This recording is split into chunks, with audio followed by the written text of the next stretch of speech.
Fala, gringas e gringos! Aqui é o Thiago do aplicativo Na Gringa e bem-vindos ao Walk and Talk.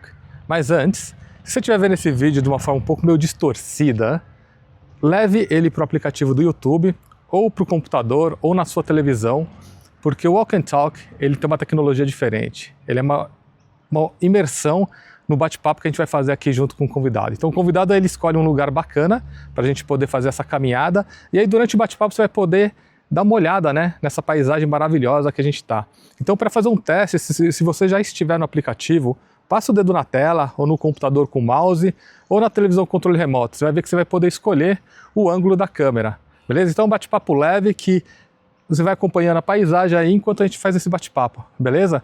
E hoje a gente tem uma pessoa muito especial, muito querida aqui da nossa comunidade, que é o Ricardo Bona, e ele toca aqui um ponto muito importante, né, que é o nosso Homesick.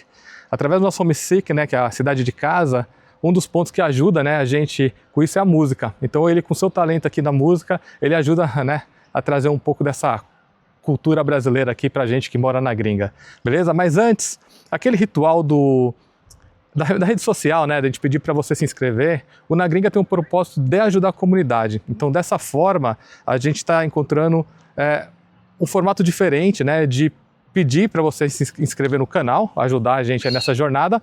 E quando a gente atingir 3 mil inscritos no YouTube, a gente vai fazer uma doação de 3 mil reais para uma instituição de caridade no Brasil, beleza? Então a gente torna esse ritual aí de pedir para a gente compartilhar, para vocês seguirem, mas com um propósito, né, bacana, que é ajudar a comunidade, beleza? Então sem mais delongas, deixa eu apresentar aqui meu amigo Bona. Fala, Bona. Fala, Thiagão. Beleza, cara? Maravilha, e você? Beleza. Cara, que lugar lindo é esse, mano? Aqui a gente tá em Radcliffe, cara. Radcliffe? Novo lugar pra chamar de casa. Porra, meu. Aqui é a praia de Brisbane, né? Dizem que Brisbane não tem praia, né? Mas tem sim, cara. Como não? Porque ali, ó, pra galera que estiver assistindo, de novo, se a gente sumiu na sua câmera, passa o dedo que você vai poder escolher aqui, né, o ângulo da câmera. E aqui no final, aqui é Moreton Island, né? Que é uma ilha maravilhosa. Moreton Bay, né? A gente conversou com o Rafa no outro ponto, que é na frente de Stradbroke. Ah, sim. Lá em Manly. Então aqui a gente tá nos opostos. Cara, antes da gente bater um papo, deixa eu subir aqui.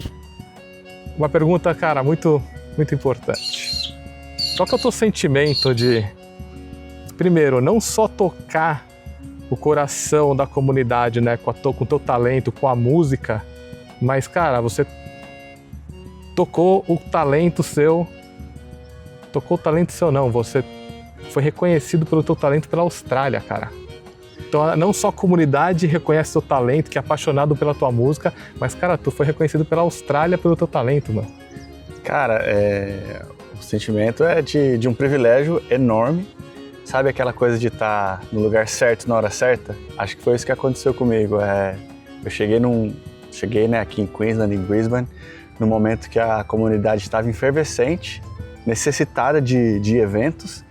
E eu tinha acabado de me formar também na faculdade de música e estava assim, louco para fazer as coisas, né? Encontrei uma galera muito firmeza aqui, que queria fazer as coisas acontecer, então, a partir disso, praticamente todo fim de semana eu estava tocando por aí, ou tocando forró, ou tocando choro, às vezes tocando música sertaneja. E estamos aí até hoje, sem parar. Aí, depois de algum tempo com essa jornada, né, eu percebi que dava para eu tentar me tornar australiano pelo caminho da arte, por um visto que eles chamam de Distinguished Talent. Que é um visto muito raro, né? Muito difícil você conhecer pessoas que passaram por esse visto, né? Pois é, cara, é muito difícil quando você começa a pesquisar assim quem conseguiu, como conseguiu, dá até um pouco de medo, porque o índice de negação é muito alto. Mas eu achei que eu tinha vários dos pré-requisitos que eles pediam, então eu decidi pelo menos arriscar. E deu certo. Vai, não, eu tenho que te dar esses parabéns, porque, cara, essa é uma baita de uma conquista pra gente que mora na gringa, né? Pois é, cara, pois é. Eu falo que assim, são gotículas de felicidade que pinga dentro de mim todo dia, entendeu? Sabe? Aquelas gotículas de hospital que fica pingando. Esse vai ser uma conquista que estará me alegrando todos os dias, cara. Então bora pra caminhada aqui, conhecer esse lugar aqui que você escolheu? Nossa, aqui é coisa linda. Então Vamos fechou. Lá. Então, galera, aqui, ó. Tô agora levantando aqui a câmera, beleza? Então, como eu expliquei para vocês, passa o dedo aí na tela do celular, vai acompanhando esse lugar aqui maravilhoso. E aí você vai acompanhando o nosso bate-papo, olhando aí a paisagem, né? E aproveitando aqui, né? O dia, porra, hoje tá um dia lindo, hein, cara? Nossa senhora. Tivemos sorte hoje. 300. Sorte não, né? Na verdade, a sorte é se chove, né? Porque aqui... Exatamente, são 300 dias no ano de sol desse jeito, cara. 300 dias no ano, Isso né? que eu vi antes de vir pra Queensland e foi uma das coisas que pesou pra vir pra cá. Cara, foi a mesma escolha, cara. 300 dias de sol, cara. A mesma escolha. Essa primeira parte do vídeo a gente vai falar então um pouco mais da tua carreira aqui, da tua área. Aí na volta, a gente, no segunda parte do vídeo, a gente faz sobre essa jornada de vir pra Austrália, que, queira ou não, é uma coisa muito... É um desafio muito grande, tomar as decisões, né? Diz aí.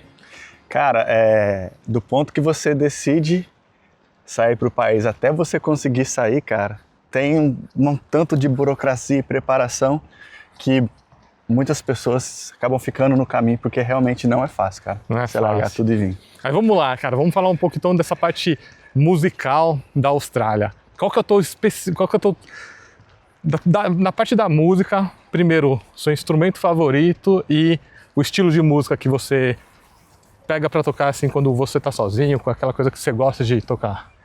Cara, bom, eu sou sanfoneiro, né? Toco sanfona, é difícil falar que não é meu instrumento favorito. Eu amo vários instrumentos, mas enfim, por ser isso parte da minha vida, vou falar da sanfona. Em relação ao estilo de música, cara, varia muito com a demanda do que eu tenho para tocar, entendeu? Às vezes eu tenho show de forró para fazer, então eu acabo sentando, estudando forró. Eu gosto muito de estudar chorinho. Principalmente as coisas que eu estudo estão envolvidas com música instrumental, porque do ponto de vista técnico, a música instrumental ela é bem mais desafiadora, entendeu? Ela faz você crescer muito como instrumentista. Então, música instrumental de qualquer maneira, não só brasileira, música clássica também é instrumental. Para mim, são coisas que eu gosto de gastar tempo aprendendo.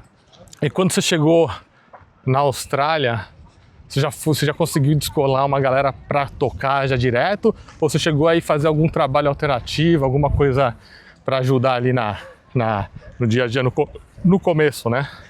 Cara, eu cheguei na Austrália aqui com um show marcado já, lá do Brasil. Mentira. Sério. Tinha um amigo meu que tocava comigo no Brasil, o Lucas no Garoto baixista. E a gente tocava no Brasil já e eu vim pra cá meio que por causa dele. Ele falou, vem pra cá, tem oportunidade, tem coisa pra você fazer aqui. Enfim, vim. Depois de toda a burocracia, tudo aquele rolo, vim. E aí eu cheguei numa segunda-feira aqui. Não, cheguei numa quarta-feira e no domingo eu já tinha show no restaurante, no Mandala. Que era um show que foi com o Trio Mandala. Eu tava nesse show, cara. Pois é, foi uma festa junina lá. Foi. Pô, aquele lugar lá era maneiro, né? Nossa, foi o meu começo aqui, lá na Gold Coast, né? Lá na Gold Coast. E quando eu mudei pra cá, eu não vim direto pra Brisbane, eu vim pra Gold Coast. Mas foi isso, já cheguei com o show com o Trio Mandala e muito rapidamente eu fui conhecendo as pessoas. Aí, na semana seguinte, cheguei aqui, tive vários problemas financeiros, depois eu conto o porquê, assim. Tava desesperado pra fazer dinheiro, aí tinha um cleaner pra eu fazer, né, que é de lei. De lei. Tem que trabalhar com o que precisa, né? Aí, marcaram esse cleaner, o Rodrigo Ferraz do Trio Mandala me ligou.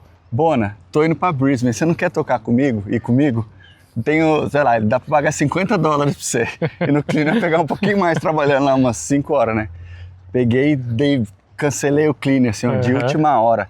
Já me queimei com a empresa, que era a empresa de um brasileiro, tá ligado? O cara ficou puto comigo, cara. Mas eu falei, não, eu acredito na música. Claro. Ela sempre me devolveu tudo. É uma escolha que eu tenho que fazer agora, ainda que seja por menos dinheiro. E fui pra Brisbane com o Rodrigo. Tocamos num bar que chamava Lock and Load. Isso aí é saudoso. É saudoso, quem tá em Brisbane há muito tempo lembra disso aí. E aí, na mesma hora, tava rolando um show de forró do Ed. E depois desse show com o Rodrigo, nós fomos encontrar essa galera do forró. E aí, nessa, já comecei a conhecer um monte de gente. Nisso, a Lúcia, do Forró Bodós, que é uma cantora aqui. Também outra querida nossa, né? Outra querida nossa. Ela descobriu que tinha um sanfoneiro chegando e ela foi atrás de mim no Lock and Load. Praticamente na primeira semana na Austrália. E aí, quando ela chegou no Lock and Load, ela descobriu que eu tinha ido pro show do Ed. E ela tava no show do Ed. A gente trocou assim. Aí ela correu, voltou, me achou. Ela já chegou com uma pasta desse tamanho aqui. Ela falou, tá aqui, ó. Esse aqui é o repertório do show que eu tenho pra fazer em 10 dias. Quer tocar comigo? Falei, bora. E aí, cara, foi sem parar, assim, uma coisa emendando atrás da outra. E eu vou falar isso, cara, vou te falar uma parada muito séria. 2013 foi quando começou o movimento de forró aqui em Brisbane. E aí eu criaria a parte do Forró Brisbane, os canais, as coisas com a galera, tá ligado? E tipo assim, não tinha nada. Era o Ed que... Cara, o Ed é uma história engraçada do Ed. Meu último dia na Austrália, assim, quando eu tava voltando a primeira vez pro Brasil, em 2008, não tinha música brasileira, tá? 2008 não tinha nada, zero. E aí, no começo de 2009 eu tava na Queen, comprando as coisas na mala, assim, um dia antes de eu ir embora. Aí de repente tô ouvindo uma mulher cantando em português. Aí era o Ed, né? E essa mulher que tava cantando, ela era gringa ainda. E ela cantava em português. E aí foi a primeira vez que eu ouvi uma música brasileira. Até então...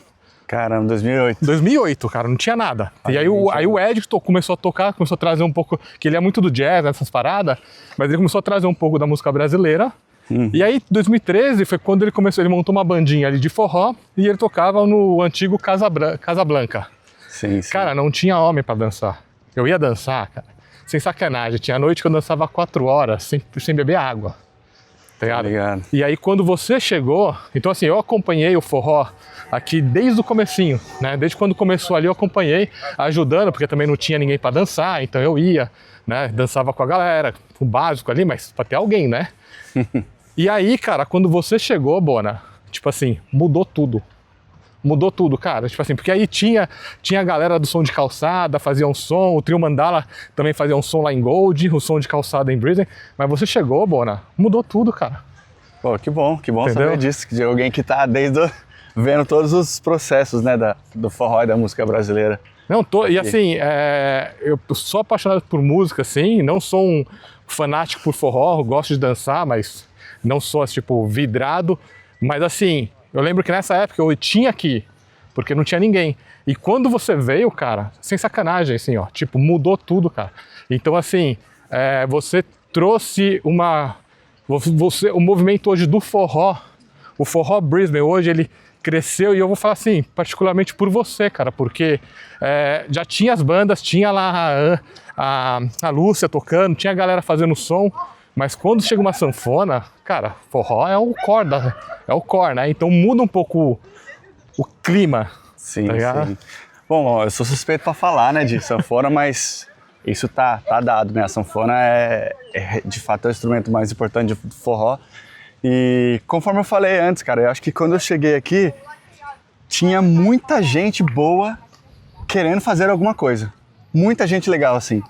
E, de certa maneira, a gente conseguiu se reunir e se organizar, né, como grupo, e aí começou as aulas de dança, porque eu acho que assim, o mais difícil de tocar música brasileira em outros lugares é você conseguir envolver a comunidade local. Sim. Como você apresenta isso para eles, né? E, pô, Brisbane, pelo menos, né, a Austrália é um país pra frentex, assim, não tá... Dançar partner, por exemplo, não é um problema. Por exemplo, você vai pro Japão, por exemplo, pra cultura deles é muito mais difícil você chegar e dar um abraço, que a dança é um abraço, e alguém que você não conhece. Né? E a Austrália não teve esse problema. Então, o pessoal se organizou para também divulgar o forró nos gringos. Nos gringos. E aí é um mérito enorme pra galera do Forró Brisbane. Exatamente. Porque o Forró Brisbane é quando eles começaram a se estruturar ali, e tipo, montou a ONG, né? Montou a empresa e começaram a organizar mais as festas, porque, sem palavras pra Lúcia e pro Ed, que são os caras que começaram ali, e lembrar do Som de Calçada, que era a banda também mais forte, junto com o Mandala naquela época. Então eles ali foram a fundação da música brasileira aqui, saca? Sim. E aí depois, quando o Forró Brisbane começou a se organizar, com o Dario, com a Bárbara, então começaram a trazer, tipo assim, uma estrutura legal, e levar isso pros gringos, porque eu aprendi, sabe como eu aprendi inglês, cara? Não. Com salsa, mano. Salsa? Caramba. Porque a minha estratégia foi, onde eu posso ir, que vai ter gente local, que não vai ter brasileiro. Aí eu vi umas aulas de salsa, falei, cara, brasileiro e latino não vai pagar pra dançar. Sim. A gente tem que ter outras prioridades aqui, né? Ganhando dinheiro de cleaner, né? E aí eu entrei e falei, os caras estão aprendendo, eu tenho um pouco do swing, eu tenho paciência com o swing deles, eles vão ter paciência com o meu inglês. E foi ali que eu comecei a casar. E a salsa, eu comecei a levar a galera da salsa pro forró. Entendi. Entendeu? Comecei a pegar toda essa galera profissional que dança samba, sabe? E comecei a levar pro forró. E aí o Forró Brisbane começou a fazer isso, né? Exatamente. E a gente começou a ter muito mais gringo nos eventos, né? Você sentiu essa crescente assim quando você começou e vê isso aumentando mais e mais? Ah, com certeza. Você falou da salsa, né? A gente, talvez estando no Brasil, não percebe, mas a salsa acho que é o ritmo mais famoso de partner dance, né? Do mundo. E o forró, eu vejo que o forró tem esse mesmo potencial de ser. Porque o forró, ele é welcome, assim, ele recebe bem as pessoas. Então, sabendo desse potencial, o que a gente percebeu? Que o público das coisas brasileiras aqui era sazonal. Era a galera que vinha, ficava um tempo e ia embora. Vinha, ficava um tempo e ia embora. Então, apostar no forró só na comunidade brasileira era uma coisa que tem que ficar renovando o tempo inteiro. Aí você depende se tá chegando brasileiro ou não. Uhum. Então o Forró Brisbane percebeu isso, né? Todo mundo percebeu. E foi natural, né? Que pensou em fazer isso. Mas assim, o próprio gringo foi se interessando pelo forró também. Então foi daí, né? Respondendo a sua pergunta, foi essa coisa de expandir o forró não só para a comunidade brasileira, mas para os gringos também. E aí o pessoal estruturou as aulas em inglês, que a língua é uma barreira, né, cara? E a Bárbara, que estava dando aula para os iniciantes, ela era muito boa nisso, muito boa de ser muito clara e objetiva, assim, do jeito que os gringos gostam. Uhum. E aí, cara, isso foi um dos pontos, né, que fez o forró crescer muito, assim. Mas foram muitas pessoas que ajudaram nesse processo. Mas com certeza sim, cara. Ter a comunidade local, não só os gringos. A gente fala gringo, não é só australiano, né? A gente, tudo quanto é lugar que tá aqui, né? Sim, Tem gringo, muito né? francês, A gente é o gringo italiano, aqui, pô. Latino-americano que tá dançando forró também. E assim é no mundo inteiro, né? Nessas comunidades do forró fora do Brasil. Eu gosto de explicar pros gringos, que eu já tentei explicar forró pros gringos, cara, de diversas formas, né? A forma mais fácil que eu descobri para explicar, eu falo assim, ó, o forró, ele é a mistura da salsa e da bachata. Porque a salsa tem os movimentos que você faz e a bachata você dança junto, entendeu? E a bachata você não tem muito movimentos, tem uns pouquinhos, mas a salsa é mais o show-off, né? Sim, então o forró é a mistura dos dois, você dança junto e faz os movimentos, né? Então assim, eu não consegui, eu já tentei explicar de diversas formas, hoje eu resumo assim, sabe? Falo assim, porque salsa e bachata é conhecido, que nem você falou. A salsa já é muito popular e a bachata ela vem, tipo, meio que junto na cultura da música latina, né? Sim, e enfim, é que você falou, aí o forró não é tão conhecido. Mas, uma vez a pessoa dança uma salsa, para ela transicionar... É muito tranquilo, né? É muito tranquilo, né? E na parte musical, assim, vamos olhar agora um pouco no lado cultural, assim, como é que foi? Porque no começo, você trabalhou muito com as bandas brasileiras, né? Sim. Você lembra quando você começou a transicionar um pouco pro público gringo? Cara, muito rapidamente eu acabei conhecendo os sanfoneiros daqui, né, que tocam outras coisas, galera que toca música francesa, que toca música... Romena, cara, é bem forte com sanfona, né? Balkan, leste europeu, né? Leste europeu, assim, a sanfona é muito forte, assim, tão como no Brasil, é muito forte. E aí é isso, os caras falando, ó, tem esse sanfoneiro brasileiro que chegou aí, talvez ele não tenha muita experiência nesse estilo, mas ele vai conseguir tocar, porque, conforme eu falei também antes, eu me formei em música, né? Então uma parte da questão de formar assim, é se aprender a ler música. No Brasil, a gente não aprende sanfona, na maioria dos casos, lendo. A gente aprende só tocando de ouvido, isso é maravilhoso, cria um jeito muito especial de tocar. Mas eu gastei um pouco de tempo assim tentando aprender a ler música, porque quando eu cheguei aqui e eu sabia ler, então o que acontece? Essas bandas... Você fala ler música, ler a partitura. Ler a partitura, porque muitos sanfoneiros no Brasil, cara, sei lá, dá pra falar em 90%, 95%, só toca de ouvido, sabe? Interessante. E isso foi uma vantagem que eu tive aqui, de conseguir me adentrar nos outros estilos sem muita dificuldade, porque eles iam falar, o show é esse aqui, e davam uma pasta com todas as músicas escritas, sabe? E aí era sentar ali um pouquinho, tirar as músicas e tocar. Então foi muito rápido assim também. Sei lá, questão de 2, 3 meses eu já estava fazendo show que não era de música brasileira. Só uma pausa que, cara, agora você me deixou uma curiosidade, uma pergunta bem de leigo, tá? Mas assim, uma coisa que eu notava na época do forró, do Brasil era que os sanfoneiros que tinham nas bandas sempre eram os caras mais velhos. Sim. E era difícil você ver uma geração nova entrando, tipo, tocando na sanfona. É uma percepção que faz sentido ou como é que vem essa nova geração da sanfona, assim, pra geração mais que estava entrando na música? É uma pergunta muito boa, e tem uma explicação muito lógica para isso o que de fato aconteceu. Foi o seguinte, cara, a sanfona nos anos 50, anos 60, era um instrumento bem popular no Brasil, bem popular. Tem várias questões de imigração, muitos instrumentos que foram para o Brasil, e era um instrumento popular, a questão do forró estava pegando bastante ali, né, o forró do Luiz Gonzaga. Só que aí, nos anos 70, se eu não me engano, principalmente nos anos 80, chegou o teclado. Aquele instrumento que você ligava, não era pesado, ele fazia 100 sons diferentes, né, que não era acústico, aquilo, uau, né, para essa geração.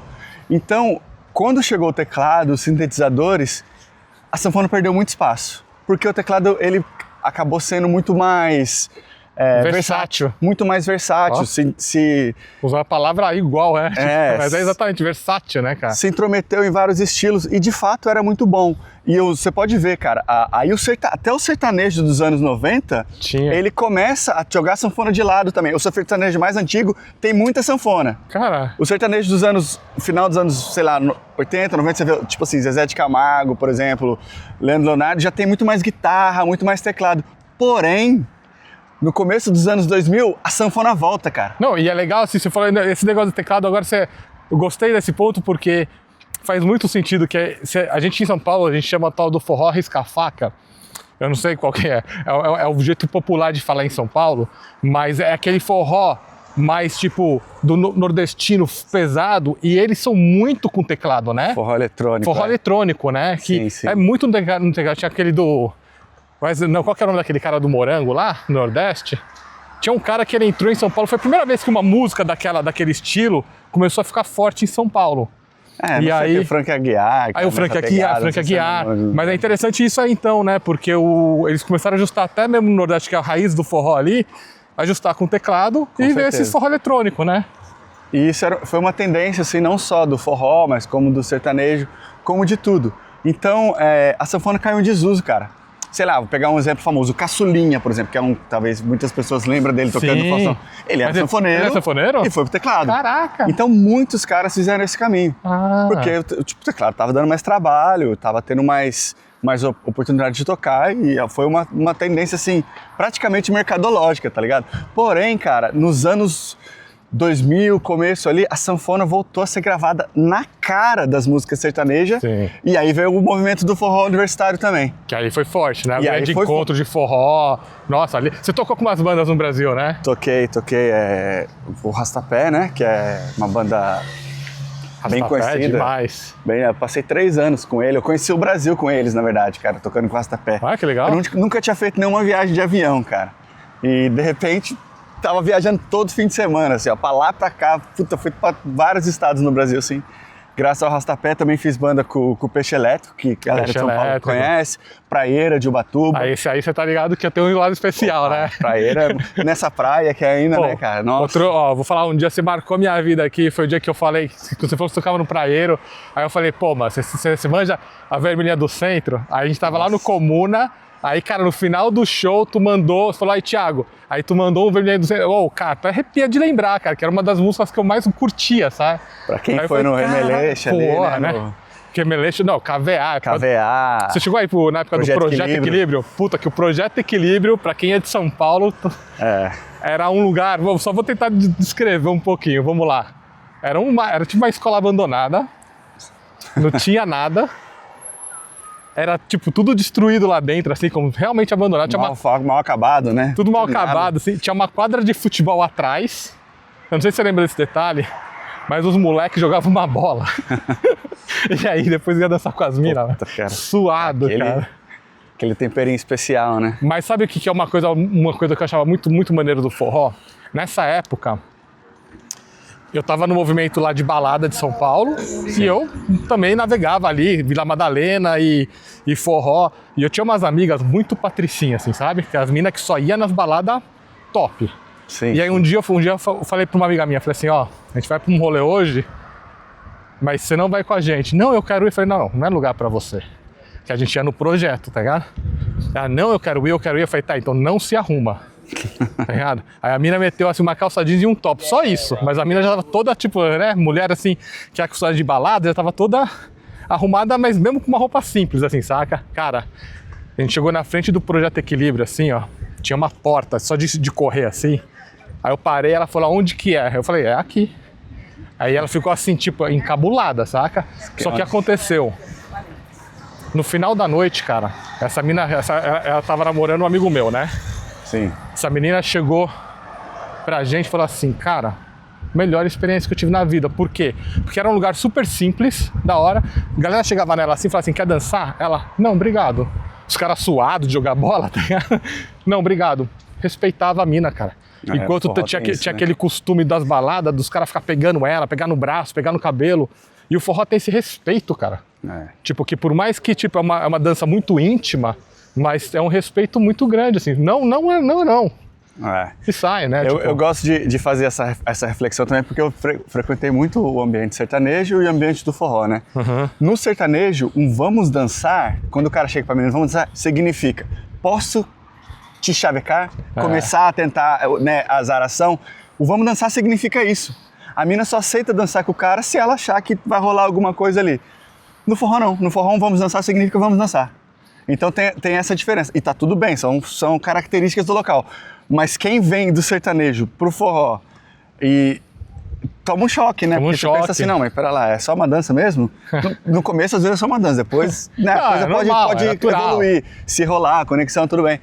Né? Mas assim, de um modo geral, o forró, a dança é que tá em jogo, né? A coisa principal do forró, além da música, é a dança, elas estão conectadas. E assim, já presenciei muita cena assim de amiga minha reclamando de que o cara tá abusando dela. Eu falo assim, cara, o cara tá abusando? Para! Aí ela fala assim, mas é falta de educação. Eu falei, ué, o que ele tá fazendo com você é educado? Então tem essas exceções que às vezes, tipo, traz uma experiência, mas assim, são exceções, cara. Porque você vê um ambiente desse, é um dos ambientes mais... Cara, é uma vibe assim, só quem curte forró mesmo entende, cara, porque briga é um negócio... de jeito nenhum, raramente você vê briga, né, cara? Briga? Nossa, nunca, cara. Eu só vi briga no caviar, que o caviar era um outro ambiente, né? O caviar ele tinha uma mistura de vários rolês, né? Mas é isso aí, é que nem um reggae, cara. Eu gostava da época do for reggae. O shot é um reggae, né, cara? O shot é um reggae. O shot não tem jeito. Cara. E aí, tipo assim, é uma galera... Ou o reggae é um shot. Vai saber, né? Quem é o primeiro, o reggae ou o shot? Eu acho que o reggae é um shot, cara. O shot tá ali, sei lá, eles estão juntos ali. Mas é isso, né? Tipo assim, é um movimento que é uma comunidade muito forte, é uma galera que muito, tipo, de se apoiar, se ajudar, se realmente, sabe, tá ali. Então e é legal ver isso vindo pra gringa, né? É legal você ver, tipo, na Austrália, esse movimento crescendo, né? Agora vamos voltar um pouco nessa parte dos gringos, né? Porque você vem com o seu talento brasileiro e aí você começa a se enfiar ali entre os gringos. Você lembra qual foi o seu primeiro gig gringo que você fez? Cara, Cara, eu fui uma vez tocar num festival. Não sei se foi a primeira exatamente, mas foi uma das primeiras, cara. Que era um festival que o tema era Itália. Entendeu? O tema era Itália. E eu tive que representar, tipo assim, falar de sanfoneiro como se eu fosse italiano, entendeu? Não sendo. Tudo bem que o nosso shape é muito parecido com o italiano, né? Cara, meu shape passa de mexicano, italiano, da Arábia também, qualquer coisa. Recentemente alemão, que eu vi. Recentemente alemão, nossa. Então, o mesmo festival, esse festival, ele é temático, cada ano é um país, assim, inclusive que legal. Eu vou tentar fazer um lobby lá para algum ano ser brasileiro, mas a gente vai chegar lá.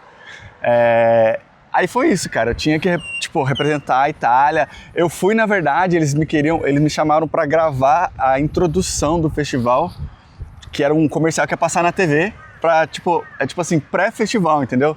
E aí eu já tive que me bancar de italiano, assim, não só de vestimenta, como repertório, enfim, foi uma coisa que aconteceu.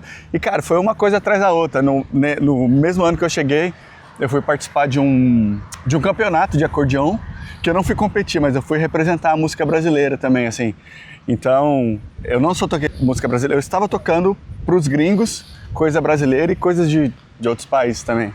Enfim, cara, foram muitas coisas, cara, muitas coisas. E aí eu entrei pra uma banda que chama Mazaza, que é uma banda que canta música em francês e inglês, mas o ritmo é Balkan, que é onde eu comecei a me adentrar na cultura Balkan, assim, e adentrar mesmo, assim, estudar mesmo, assim, ouvir, pesquisar, fazer aula com o sanfoneiro Balkan, assim.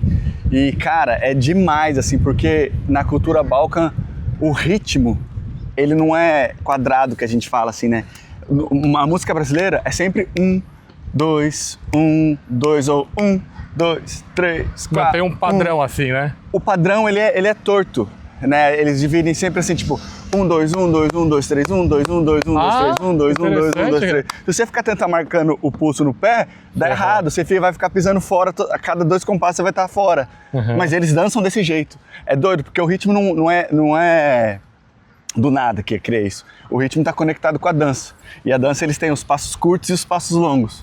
Só que em vez deles misturar de um jeito que fique quadrado, não, eles misturam de um jeito que fica número ímpar. Entendi. Né? Então eles misturam música com 7, com 9, o 9 deles, por exemplo, é 2 mais 2 mais 2 mais 3. Então o passo short, short, short, short, long, short, short, short, short, long, short, short, short, short, long. Aí tipo, cara, pra gente que é brasileiro, meu Deus. Dá uma quebradinha Nossa senhora, dá um bug na passada. Hoje eu toco com ele assim, totalmente livre, assim, aquilo já entrou dentro de mim, é como se eu fizesse parte daquilo de tanto me debruçar. Mas no começo, cara, foi um choque, assim, eu sofri, cara. E quando você foi para esse estudo, você foi então além do estudo da música, você foi entender um pouco da cultura do negócio mesmo para te ajudar. Workshop de dança.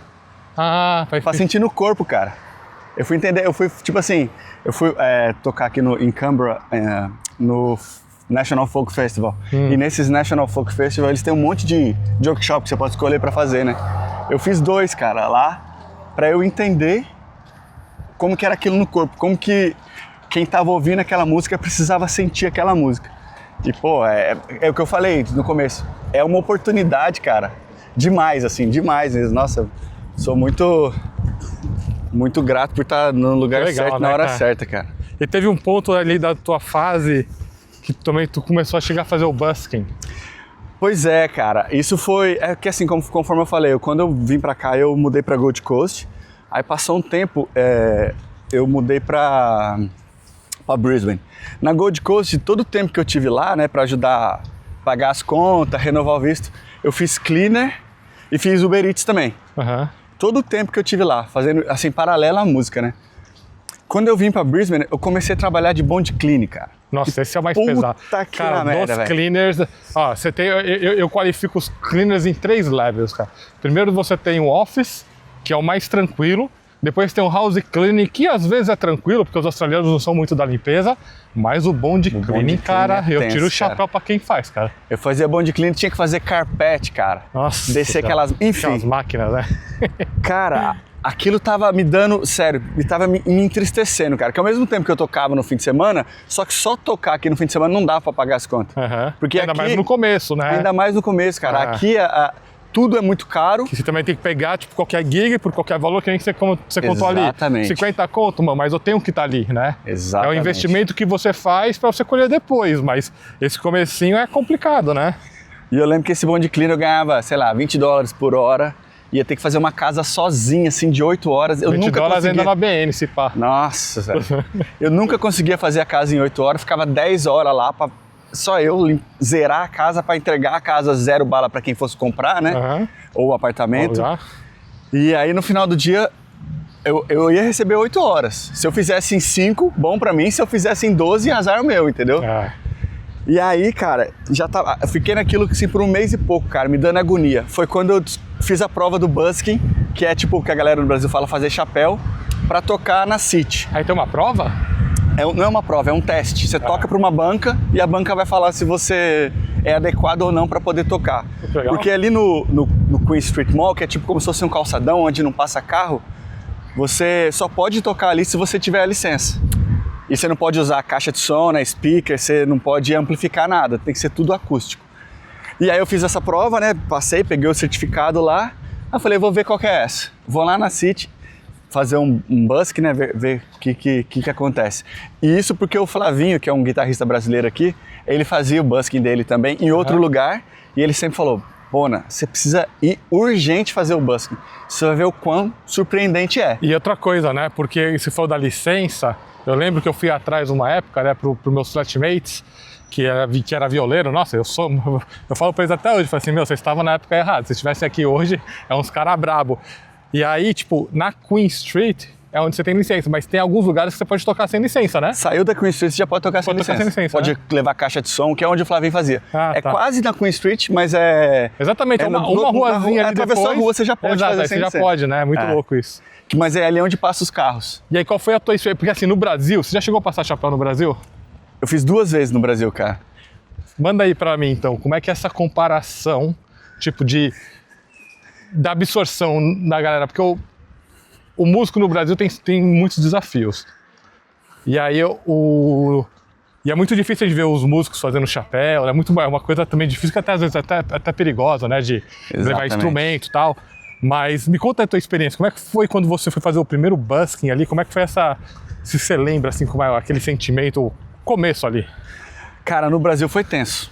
Exatamente por isso, porque o dinheiro começava a cair assim.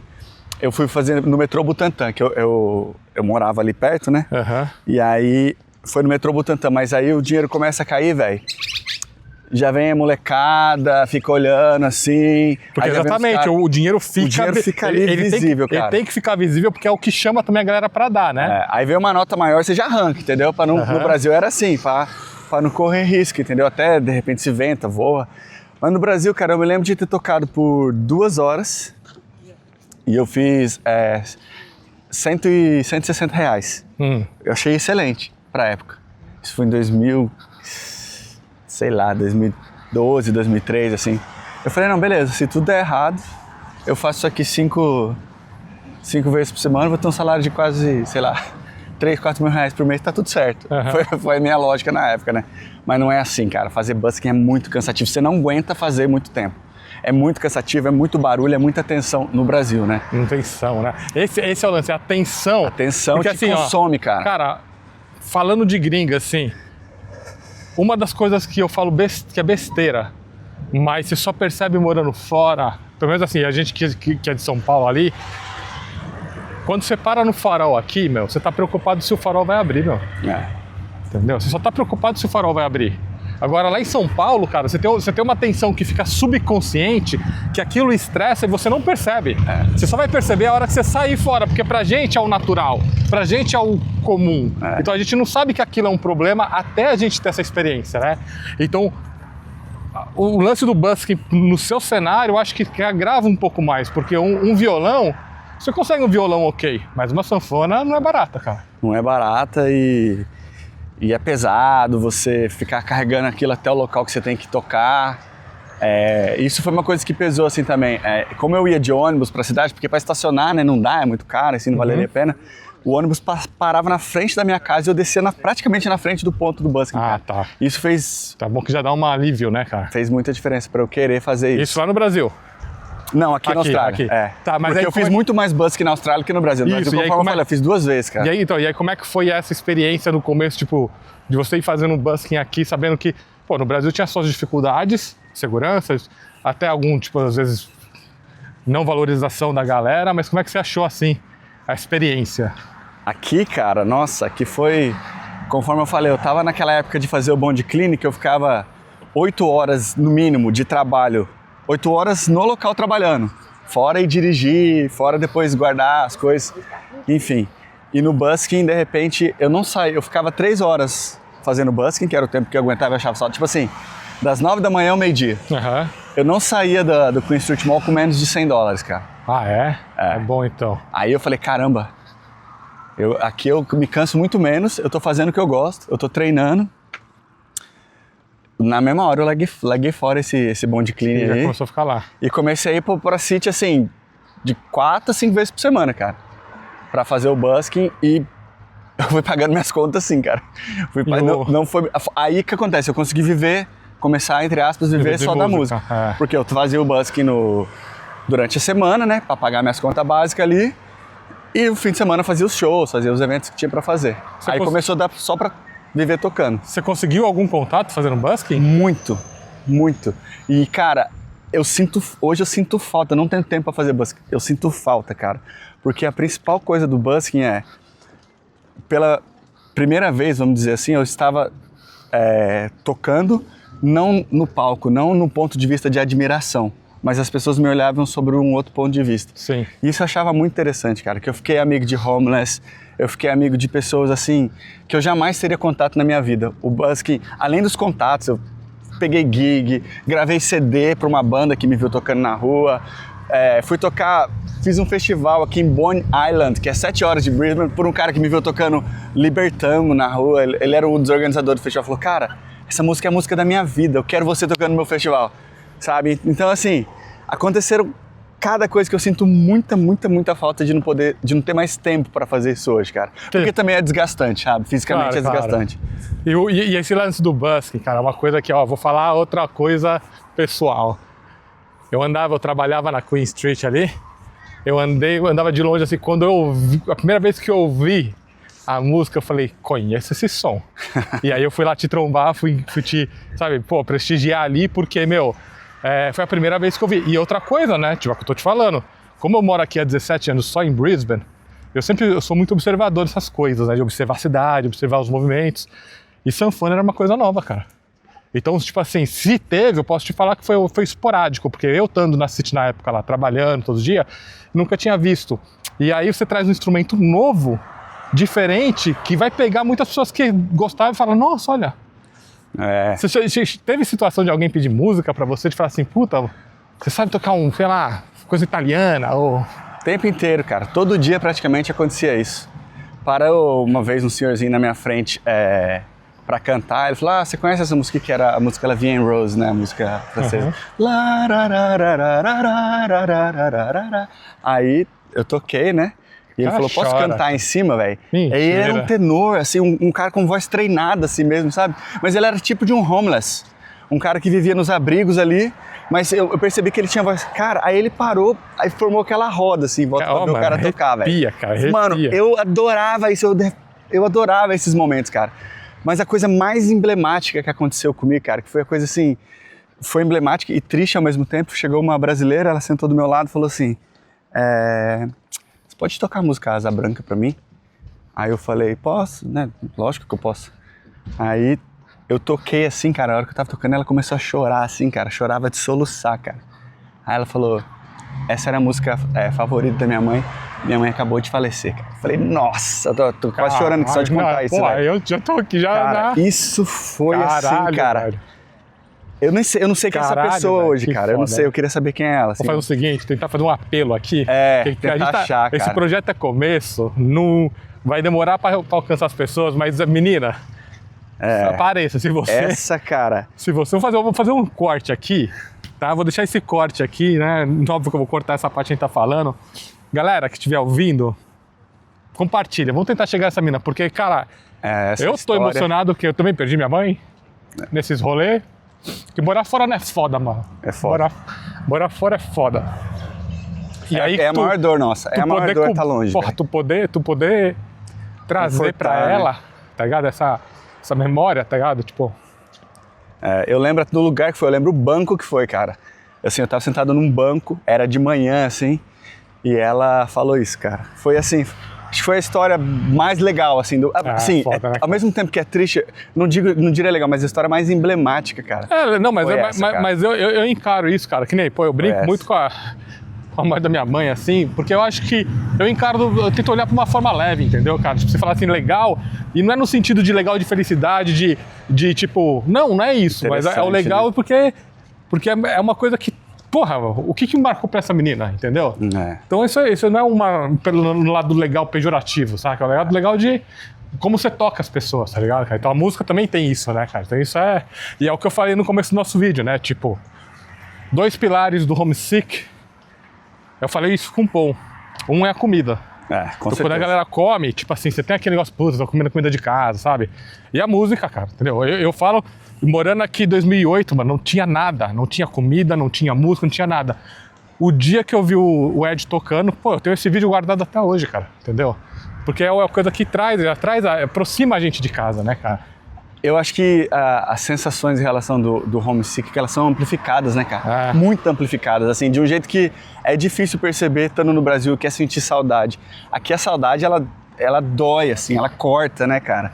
E aí quando a gente tem essa questão de pessoa doente, de passar por perda, eu pessoalmente já passei por, né, eu não, mas a minha mulher passou por perda da avó, assim, é uma coisa... É uma coisa difícil, né, cara? Nossa, E esse lance, então, é o lance, o busking, cara, que você falou. Tem um lado físico, que é o desgaste, né, físico, mas eu acho que o retorno emocional, pô, cara, tipo, essas experiências que você teve, assim, que é isso, né? Você vai vendo, é muito aleatório, mas você vai vendo muita coisa boa, né? Muito, cara, muito, assim, por isso que eu falo, eu amo fazer busking, eu sinto falta de não poder fazer mais por tudo que eu já experienciei, assim. E, bom, você vai lembrar, porque eu encontrei você algumas vezes na City, que você trabalhava lá, com o tempo você vai aprendendo a fazer, né? Você vai descobrindo, assim, o busking é assim, você tem 15 segundos para pegar a pessoa. Se você pega a atenção da pessoa, a pessoa vai te doar alguma coisa, ele vai fazer, ou vai doar, ou vai parar para conversar. E para pra ver, né? Para pra ver. E aí eu comecei a sacar alguns hits que eu podia ter, assim, aqui na Austrália. E na época, eu não sei se você lembra, a gente estava esperando a última temporada do Game of Thrones. Aí o que eu fiz? Eu aprendi o tema do Game of Thrones, né? Cara, não tinha vez que eu não tocava Game of Thrones que eu não recebia alguns dólares, cara. Porque assim, o pessoal... Caramba! Tipo assim, primeiro que a sanfona já fala, nossa, como assim, cara? Um cara tocando sanfona, aí, puta, tocando... E que amplifica o músico, porque assim, por mais que o violão, ele é um instrumento, vamos dizer, um pouco mais padrão, aí qualquer música que você faz na sanfona já traz um tom diferente, né? É um sentimento mesmo, né? A sanfona, ela carrega Sanfona tem um sentimento, mano. Essa é a palavra, né? Ela vem com um sentimento dentro dela, né, muitas culturas, assim, mais do que a gente imagina. Então, aí Game of Thrones era um dos meus hits, né? Isso é pra pegar a galera, assim, ali, vamos dizer, 25 plus, assim, mais velho que tava assistindo Game of Thrones, não sei o quê. A Austrália, ela tem uma conexão forte com o rock, né? Então, eu tocava algumas coisas do AC/DC, que funcionaram bem assim, porque o AC/DC era aqui, mas quando eu tocava o Sweet Child O' Mine do Guns N' Roses, e aí eu pegava bastante gente, assim, porque além de soar legal, assim, você fazer na mão direita, a hora que eu entrava com o baixo aqui na mão esquerda, fazendo o baixo, tecnicamente é uma coisa muito interessante de ver. Não importa se você gosta da música ou não. Então essa do Guns N' Roses eu pegava pelo virtuosismo. E até de repente, vou chutar aqui, porque imagina um músico que não está acostumado a ter o contato com a sanfona, aí vê você tocando esse negócio com a sanfona, com o baixo da sanfona, entendeu? É o que você falou, tecnicamente o cara vai olhar e falar assim, meu, tipo, o que é aquilo, né? E o que mais de tema teve ali, tipo, que chama a atenção da galera? Tem mais dois, assim, que eram os meus hits, assim, os quadros, acho que falei três vezes assim, tinha... aí tinha o Winter, do Vivaldi, que é uma peça clássica, e essa peça, na verdade, eu vi quando eu fui pra Europa. Eu vi um cara tocando ela em Amsterdã e, bicho, parou aquela roda, assim, pra assistir o cara tocar. E então, eu vi ele fazendo isso e copiei.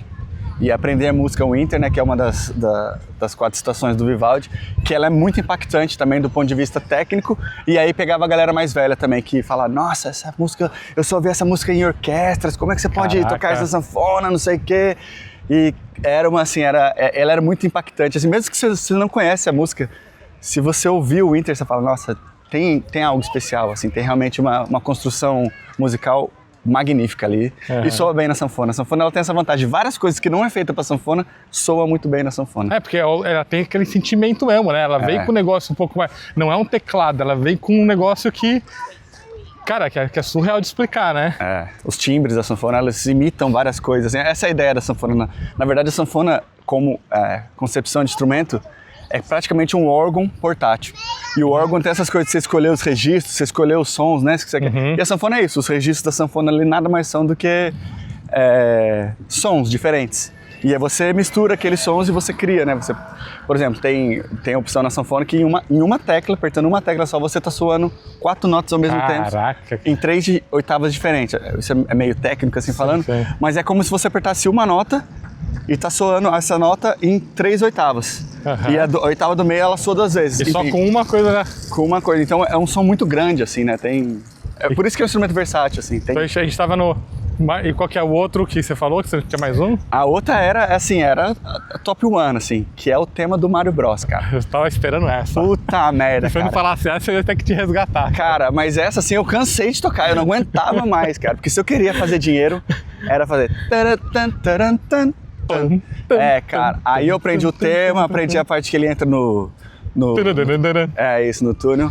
E aí o que mais pegava a criançada era o som da moedinha, cara. Porque eles jogavam moedinha assim, Aí né, você no deu chapéu, play? plim, plim. Aí eu fazia o som da vidinha lá. Cara, aí isso, cara, vixe. Só que, cara, eu tocava, às vezes ficava assim, mano, uns 10 a 20 minutos tocando, eu não aguentava mais, cara, chegava... Mas... Eu não aguentava mais com todas as aspas, né? Que era muito melhor fazer isso do que fazer Bond Clean, né? Sim, né? E aí quando eu comecei a ganhar dinheiro com isso, mais em relação ao tempo do que o Bond Clean, conhecer pessoas, passar por essas experiências. Cara, pra você ter uma ideia, eu fiquei amigo de Homeless, essa história é muito da hora também, cara. Era um menino novo, assim, dá até dó, porque ele nitidamente tava, né, sob efeito de droga a maioria das vezes.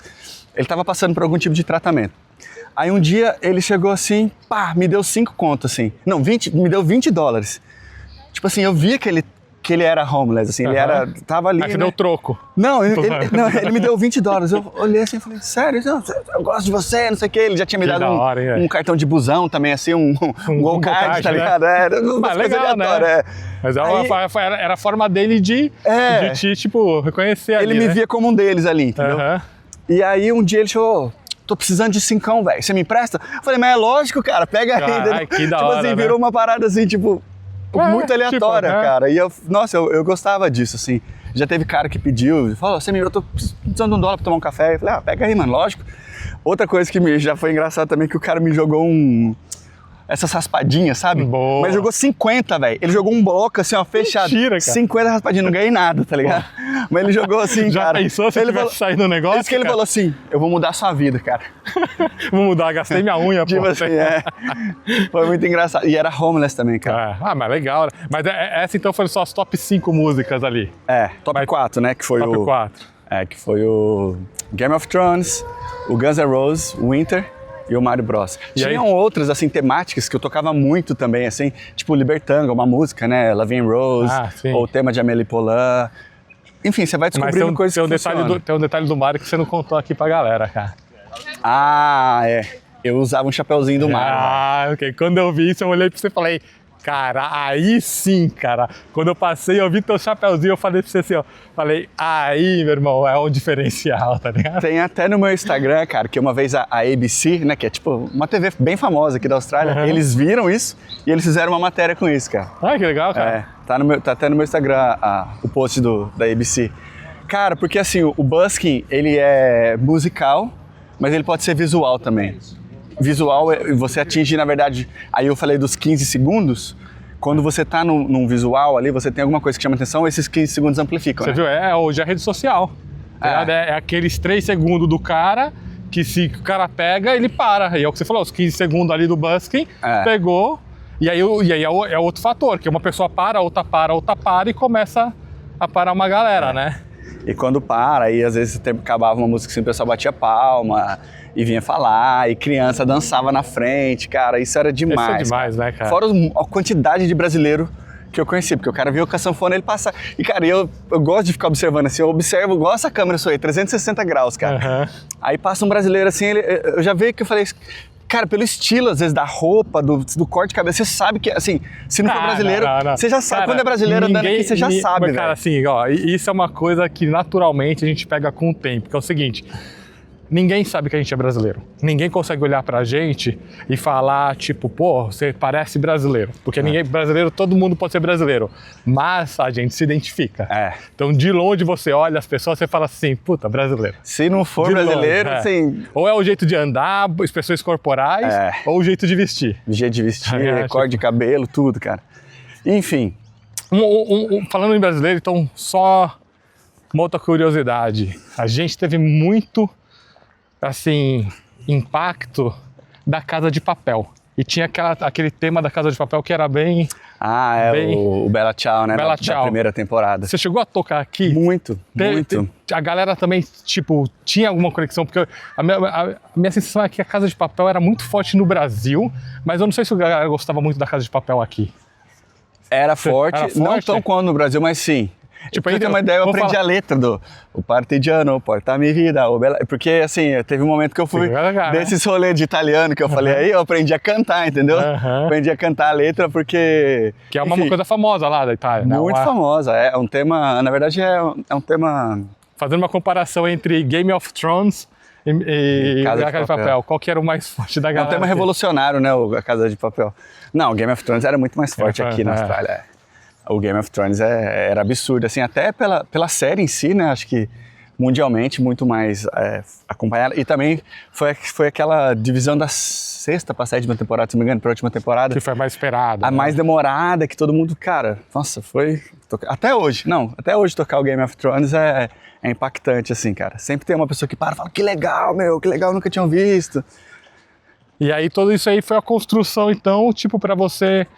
chegar na parte ali do teu visto, né, cara? Tipo, que foi um processo que também, queira ou não, você foi acumulando ali.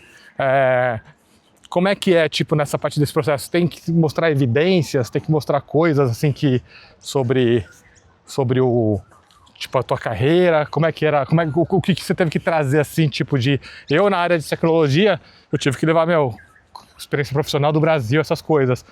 Nessa área de talento, o que extra, né? Você teve que mostrar ali pro processo.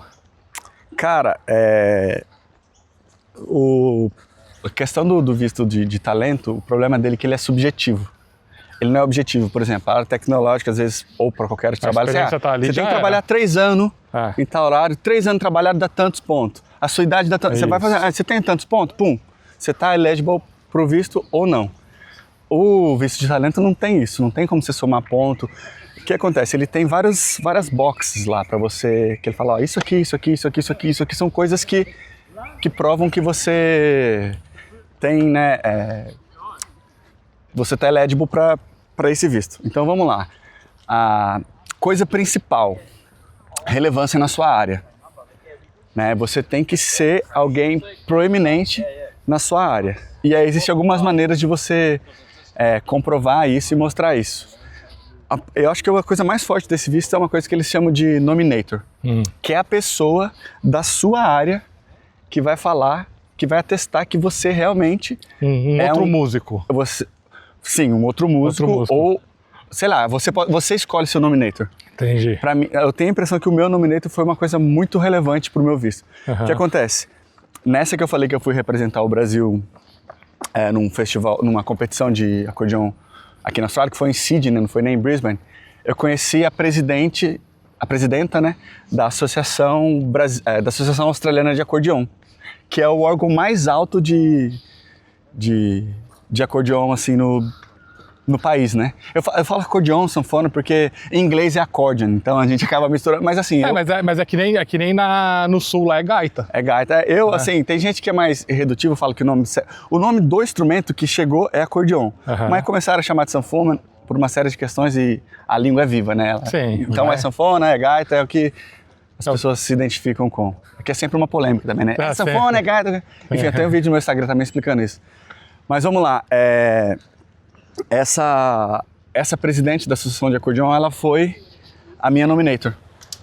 Entendeu? Então, na minha área, eu não tinha ninguém mais alto que ela para falar de mim. Caraca. Ela era a pessoa mais alta da minha área. Você vê como a jornada foi, tipo, construindo isso mesmo pra você, cara? E, cara, essa mulher eu conheci aleatoriamente, cara. A minha esposa, ela falou assim, eu comecei a pesquisar sanfoneiros, como que era a cultura de acordeão aqui na Austrália, né? Ela achou essa mulher em Sydney e falou, não, essa mulher aqui, ela organiza a competição da Austrália de acordeão.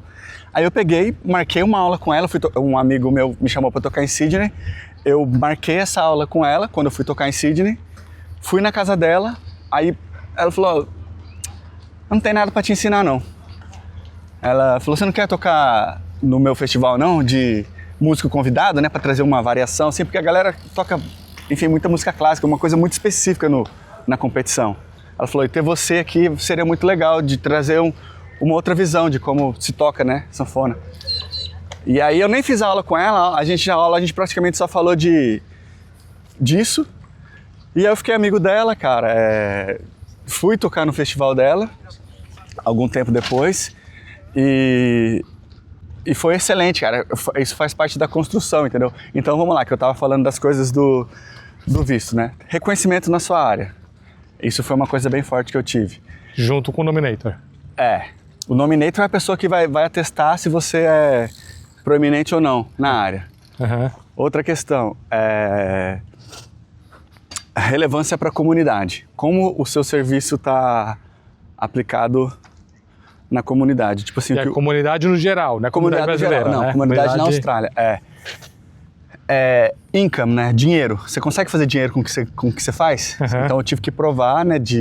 Por invoice, o quanto eu ganhava com isso. Outra coisa que é muito importante, experiência internacional, relevância internacional.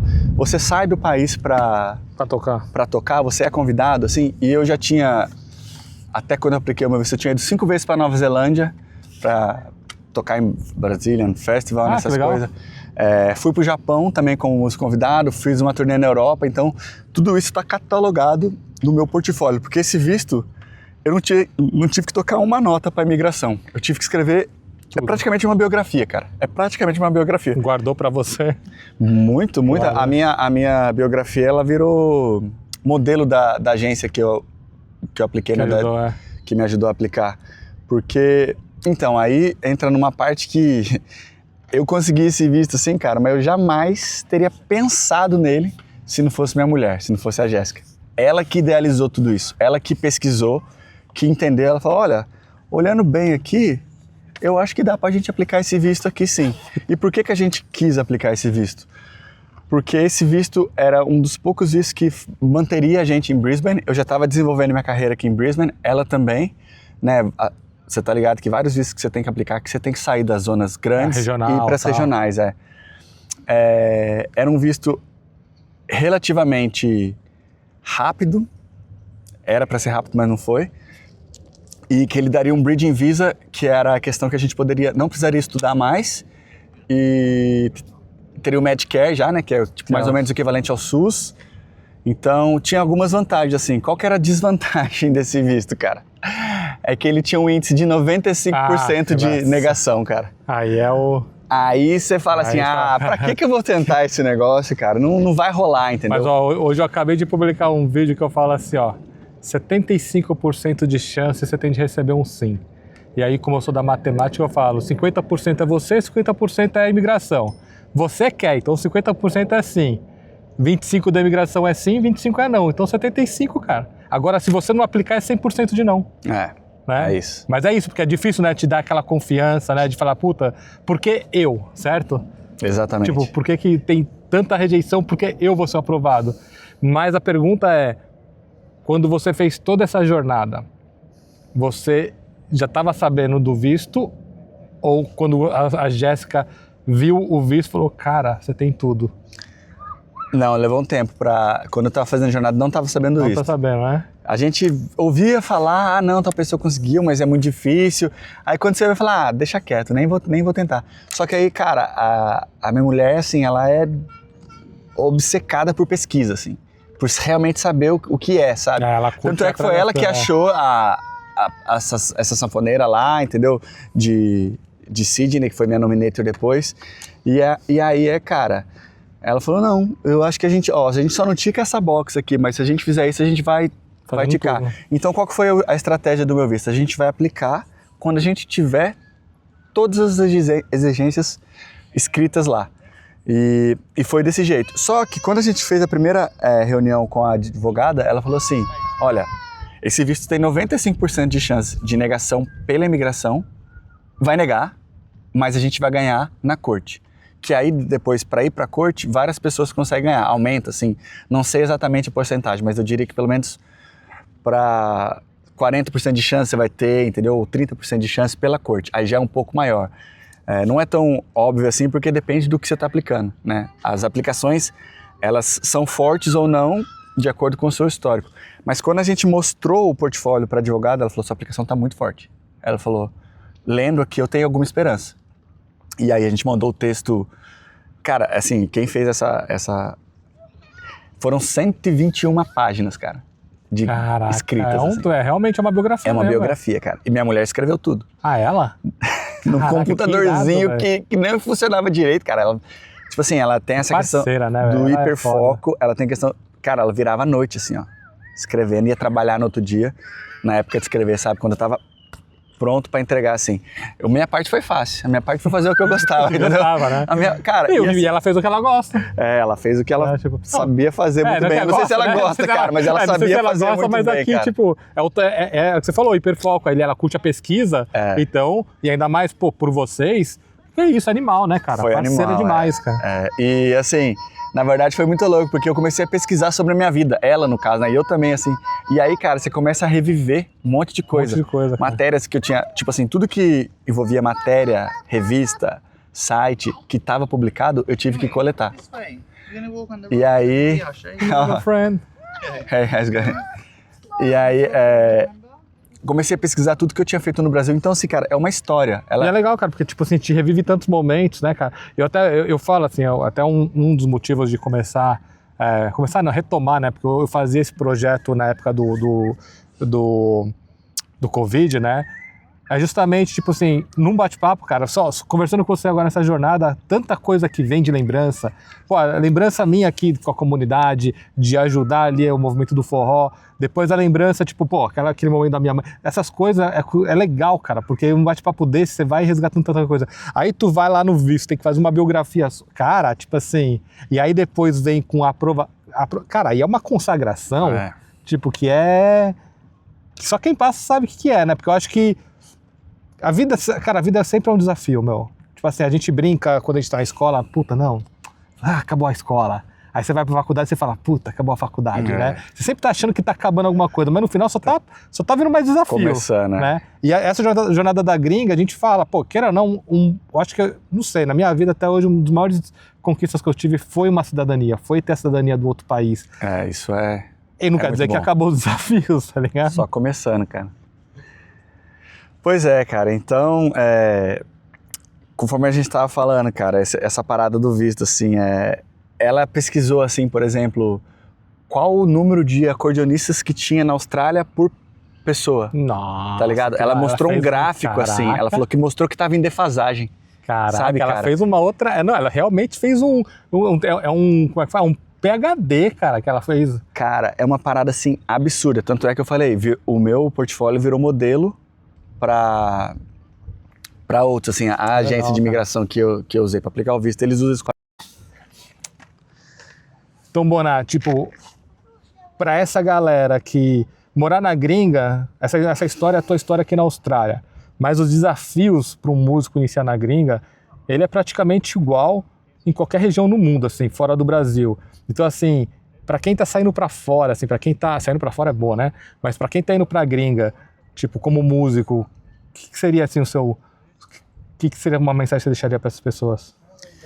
Cara, principalmente pros músicos é para respeitar o tempo de adaptação, cara. Não ficar apavorado com isso, porque por um tempo aqui eu tive que deixar meu instrumento de lado para organizar minha vida aqui. E isso foi uma coisa que arrebentou com a minha cabeça, cara. Porque eu falava, não, eu tô jogando fora toda a minha carreira que eu construí de músico, larguei muitas oportunidades no Brasil, que depois eu posso contar coisas que aconteceram, e isso começou a me sufocar, mas eu soube respeitar, fazer os trabalhos que precisavam fazer para me manter aqui, para conseguir organizar minha vida, me planejar, e com calma.